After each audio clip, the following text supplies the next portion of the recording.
अयोध्या जीती है, मथुरा भी जीतेंगे। अब बारी मथुरा की है और यहाँ सुदर्शन चक्रधारी बंसी लेकर के बैठे हैं। जहां चलता था ना कुछ काम तीरों से कमानों से, विजय नटवर की होती थी वहां मुरली की तानों से। यहाँ हमारे गोविंद की मुरली की तान सुन करके बड़े बड़े राक्षसों के पसीने छूट जाते।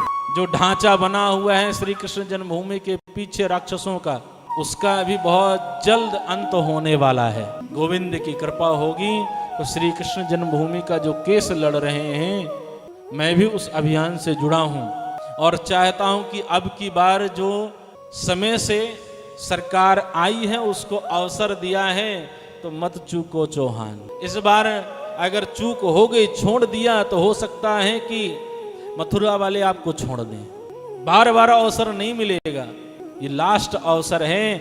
अब हमें मथुरा में भगवान श्री कृष्ण जन्मभूमि मुक्त चाहिए, अपने गोपाल जी के हम दर्शन कर सकें और भव्य एवं दिव्य भगवान के उस मंदिर का निर्माण हो। एक और मेरे मन में दुख होता है, जब श्रीधाम वृंदावन में कोई आता है तो उसका स्वागत मदिरालय से प्रारंभ होता है। फ्रंट में एक मदिरालय है धुरेरा के पास, और सुनरख रोड में भी एक मदिरालय है। जहाँ विद्यालय होना चाहिए, विद्याधन आलय, वहाँ मदिरालय हो चुका है। ब्रजधाम में मांस, मदिरा, प्याज, लहसुन तक भी मुक्त कर देना चाहिए। एक समय था हरिद्वार उत्तराखंड में, मैं सुनता था। वृंदावन की बात है, यहाँ 30 वर्ष पहले प्याज लहसुन नहीं बिकती थी, कोई नहीं खाता था, तामसी भोजन कोई ग्रहण नहीं करता। मैं अभी ऋषिकेश गया, वहां पर भी मैंने देखा कई जगह पर बिल्कुल प्याज लहसुन का कोई सेवन नहीं करते। हमारे तीर्थों में प्याज लहसुन भी नहीं बिकना चाहिए, सात्विक भोजन होना चाहिए, गोविंद की सेवा, गौ की सेवा होनी चाहिए।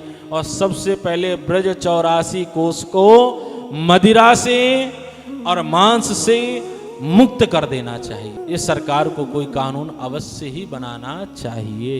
लेकिन आजकल के हमारे जितने सनातनी वो भी सो रहे हैं, कोई करने के लिए आगे बढ़े, दक्ष चौधरी जैसे कोई सनातनी कोई साथ देने को तैयार नहीं होता। बड़े बड़े कथावाचक अपने बिल में जाकर के बैठ जाते हैं, हम नहीं निकलेंगे, लेकिन वही कैमरे के आगे खड़े होकर बड़ी बड़ी डींगे हाँकते हैं। ब्रज में आकर के, ब्रज में कन्हैया की कृपा से कमाया है, तिजोरी भरने के लिए नहीं कमाया है।